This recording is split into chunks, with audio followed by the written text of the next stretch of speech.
Mudah lupa, sulit berkonsentrasi, sulit mempelajari hal baru, dan sulit mengingat waktu dan tempat. Hati-hati, bisa jadi itu beberapa gejala demensia.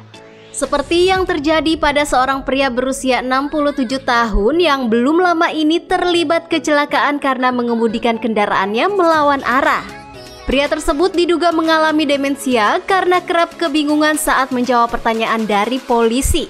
Nah, dampak dari demensia bisa berakibat fatal seperti kecelakaan. Demensia ialah penyakit yang mengakibatkan penurunan daya ingat dan cara berpikir. Sulit berpikir dan menurunnya daya ingat sudah pasti sangat berdampak pada aktivitas sehari-hari. Demensia umumnya diderita oleh orang tua yang berusia di atas 60 tahun. Namun tidak menutup kemungkinan demensia juga diderita muda-mudi berusia 20 tahunan loh. Gejala demensia dapat dimulai ketika seseorang berusia 30 tahun, 40 tahun, atau bahkan 50 tahunan. Di Indonesia, pada tahun 2016 ada sekitar 1,2 juta orang dengan demensia. Dan diperkirakan akan meningkat menjadi 2 juta di tahun 2030. Lalu 4 juta orang pada tahun 2050.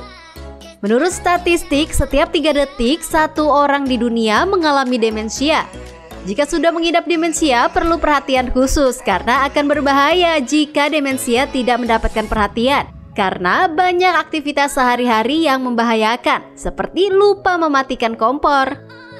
Nah, bagaimana mengenali gejala awal demensia? Apakah ada pencegahan agar tidak terserang demensia? Simak jawabannya di Hidup Sehat hari ini. Ya pemirsa, kembali lagi di Hidup Sehat. Nah, kemarin tuh ada berita viral pengendara mobil masuk tol berlawanan arah sehingga mengakibatkan kecelakaan. Diduga katanya menderita penyakit demensia. Nah, bersama kita sudah ada Dr. Nurul, spesialis neurologi untuk membahas hal itu, dokter. Apa kabar? Baik, masih ingat ya? Selamat pagi, dokter. Masih ingat dong. Aduh, ini dokter spesialis syaraf lah ya, dokter. Nih kayaknya. Baiklah, dokter, orang-orang harus tahu nih dokter nih ya, bahwa demensia itu katanya bukan penyakit nih dok, fakta atau mitos? Mitos. Jadi demensia itu adalah merupakan penyakit. Jadi jangan remehkan demensia. Ya. Baiklah. Terus jadi penyakit ya? Iya, penyakit. Nah, beda demensia, pikun, lupa, Alzheimer. Ya, Alzheimer itu apa, dokter? Oke, saya jelaskan lebih dahulu. Demensia ini merupakan gangguan memori berat disertai dengan gangguan activity daily living. Jadi, kegiatan sehari-harinya pun ikut terganggu. Pasien tidak bisa memasak, misalnya tadinya bisa nih, tadinya pinter banget, kok tiba-tiba mendadak nggak bisa masak, kemudian memakai pakaian aja perlu dibantu, dan sebagainya gitu. Nah, kalau pikun ini bahasa non-medisnya, bahasa awamnya. Sementara demensia itu sendiri itu dibagi 4, dokter. Jadi ada demensia Alzheimer. Mungkin orang lebih kenal ya demensia Alzheimer. Yang kedua ada demensia frontotemporal. Ya, yang ketiga ada demensia vaskular. Ini biasanya ada riwayat stroke sebelumnya. Kemudian yang keempat adalah demensia Lewy body gitu. Tapi gejalanya dari semua itu adalah berhubungan dengan lupa. Benar, ya dok ya. iya. Perubahan perilaku juga termasuk ya, fungsi sehari-hari gitu. Fakta mitos berikutnya nih dokter, katanya nih demensia ini tidak bisa dihindari seiring dengan bertambahnya usia. Nah, ini fakta atau mitos dok? Mitos. Mitos, wah bisa berarti Jadi dihindari demensia ya? bisa dihindari dengan cara pola hidup sehat. Penting banget emang ya pola hidup sehat nih. Kita olahraga sehari-hari, makan makanan dan minuman yang sehat. Kemudian hindari alkohol, hindari kafein yang terlalu banyak. Kemudian jangan lupa harus aktif dalam sehari-hari. Artinya otak kita ini harus dipergunakan sehari-hari. Kita harus banyak belajar, banyak diskusi, sosialisasi gitu. Jadi lifestyle yang baik dan aktif ya. Nah, ini kan perlu diluruskan nih masyarakat. Katanya demensia adalah penyakit orang usia tua. Itu gimana dokter? Berarti yang muda kayak saya aman ya? Aman. Oke. Memang benar sih, demensia ini terjadinya pada usia lanjut, artinya lebih dari 50-60 tahun. Namun memang beberapa kondisi ada yang pada usia muda, tentunya ini didahului dengan penyakit sebelumnya, penyakit saraf sebelumnya. Misalnya stroke pada usia muda sehingga jadi demensia vaskular, bisa aja gitu. Tapi memang jarang. benar. Baik, dokter. Ya. Nah, katanya juga nih dok, terkait dengan keturunan nih dok. Katanya nih, fakta atau mitos ya dok ya, demensia ini merupakan penyakit turunan. Fakta atau mitos tuh dok? Fakta. Memang Fakta. beberapa kondisi namanya keturunan itu adalah salah satu faktor risiko terjadinya demensia. Oke. Iya, jadi itu fakta. Oke, salah satu faktor resiko, berarti masih banyak faktor resiko yang lain ya dok ya? Benar. Salah satunya Oke, adalah salah satunya adalah penyakit vaskular, satu nah darah ini. tinggi, diabetes, kemudian riwayat stroke, jantung gitu. Oke. Itu berisiko terjadinya demensia di kemudian hari. Oke, fakta mitos selanjutnya dokter. Ya. Demensia katanya rentan terjadi lebih besar pada wanita. Fakta atau mitos? Fakta. Fakta. Oh. Wah, Fakta gimana? juga. Tim Jadi pria aman ya dok? Enggak juga, karena balik. gini, berdasarkan berdasarkan penelitian, itu perempuan itu ternyata hidupnya lebih panjang dibandingkan laki-laki. Oh. Sehingga karena tadi disebutkan bahwa demensia ini penyakit degeneratif, artinya kan otomatis pasien-pasien wanita itu usia lanjutnya lebih banyak, sehingga memang lebih mudah terkena demensia itu tadi. Yang pertama itu karena kehidupan. Yang kedua adalah karena faktor estrogen itu sendiri. Pada perempuan, estrogen itu sangat berpengaruh terhadap perkembangan otak kita. Nah, perempuan ini kan mengalami menopause. Pada usia lanjut, kemudian pasien menopause, estrogennya kan tentunya turun. Nah, ini juga menjadi faktor risiko untuk terjadinya demensia. Wah, Benar, oke, dokter. Oke, jadi semua harus waspada ya. Semua harus pada. Dokter, Lihat ataupun selalu nih wanita. dok, kalau bisa nggak sih demensia itu kita tahu, kayak misalnya pas muda nih. Gejala awal mungkin gejala ya, awal, deteksi dini, pas dokter. mudanya, misalnya pas mudanya sering lupa nih, apa mungkin kemungkinan demensianya lebih besar di masa tua nanti? Salah satu gejala bukan dok, sering lupa di usia muda?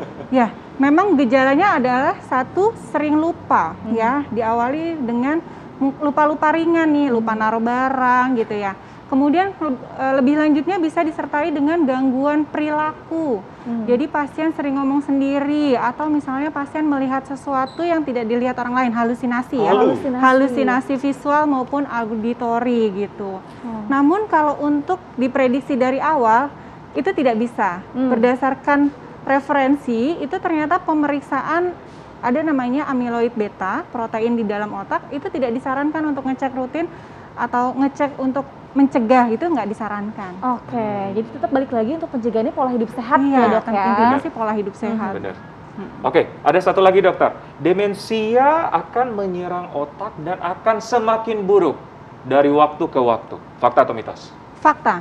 Jadi Fakta. demensia merupakan penyakit yang progresif, degeneratif progresif. Jadi berhubungan dengan usia. Semakin bertambahnya usia, semakin lama semakin ke depannya itu makin buruk. Namun demensia ini bisa diperlambat proses perburukannya gitu. Seperti apa dokter?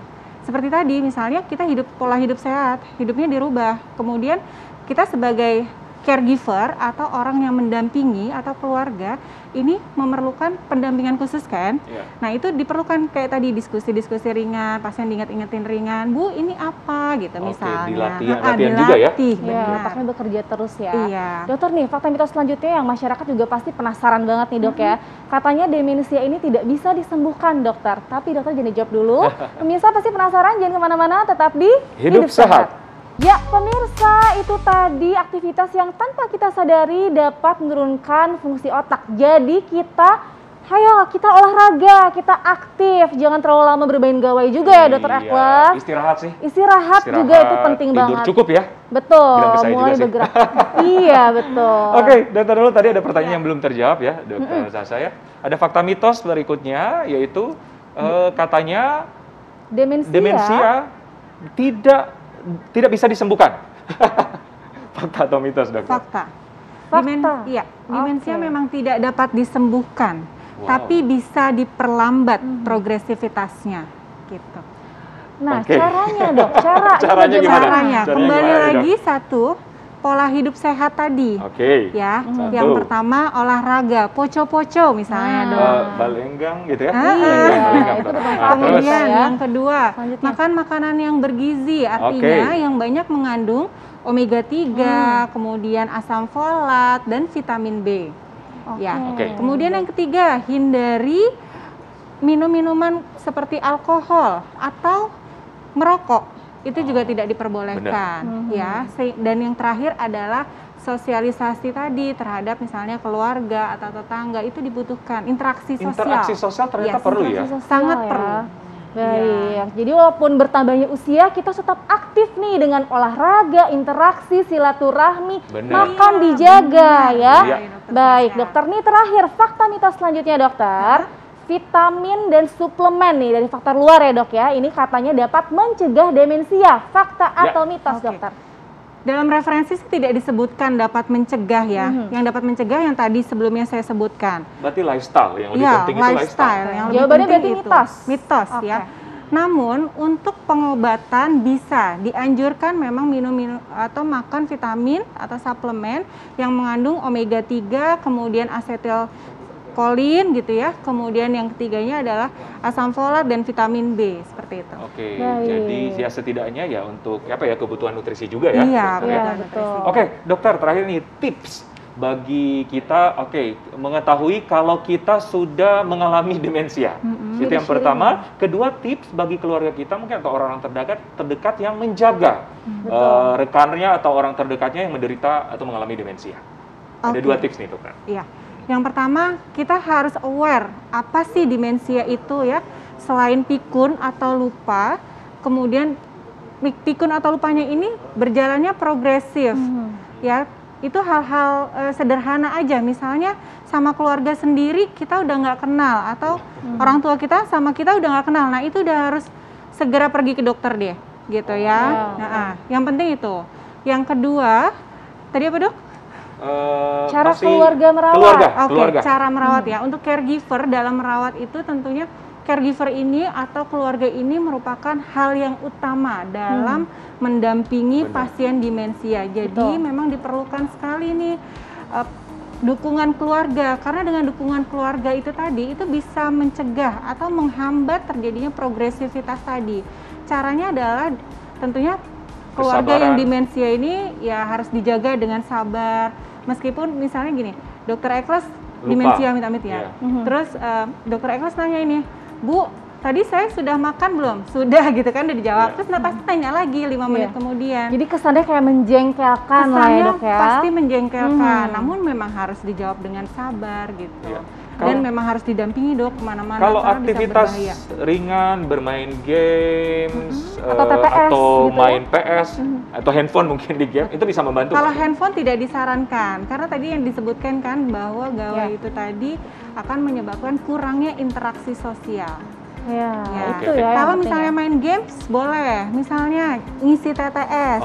Nah itu bisa tuh untuk melatih otak kita agar lebih aktif. Kalau melatih mengingat dokter, kayak di mungkin masyarakat pernah lihat film-film kan ditulis aktivitasnya, terus diingatin lagi ke pasien, itu gimana? Ya, itu salah satu latihan atau stimulasi kognitif untuk pasien-pasien demensia maupun pasien-pasien dengan gangguan memori ringan. Artinya harus tetap aktif walaupun tidak sambil bergerak dengan aktif, tapi membaca, menulis, berinteraksi ya, dan support dari keluarga itu hal yang utama untuk membantu meningkatkan kualitas hidup dari pasien demensia ya dokter ya. Setuju banget dokter. Terima kasih banyak dokter Nurul. Terima kasih dokter Nurul, sehat selalu kita ya. Iya. Pemirsa, jadi jaga kesehatan Anda dan juga orang sekitar Anda dengan cara melakukan hidup sehat ya, dan selalu saksikan Hidup Sehat mulai dari hari Senin sampai hari Jumat pukul 9 pagi. Iya, jam 9 pagi ya di TV One. Saya Dr. Eklas. Saya Dr. Sadia Raisa. Indonesia hidup sehat.